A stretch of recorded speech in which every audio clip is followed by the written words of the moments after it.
আজকে ছাদ বাগানটা একটু গোছানো হয়েছে। এই যে এগুলো সব আমার বেগুন গাছ। এই লাইনের পিছনেও কিছু আছে। 3 কাঠা জমিতে বেগুন করেছি।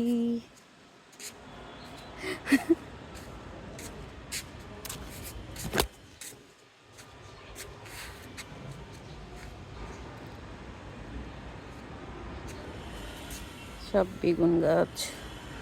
এই লাইনটায় সবগুলো সবজি গাছ।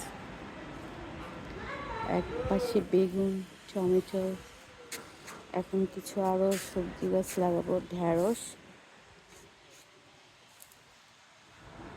এই সাইডটায় কিছু আছে। বেগুন বেশি মানে গাছগুলো আমার একটু সমস্যা হয়েছিল, তার জন্য একটু বেগুন কম, মানে আবার অনেক ফুল আসছে ইনশাল্লাহ, একসাথে অনেক বেগুন হবে।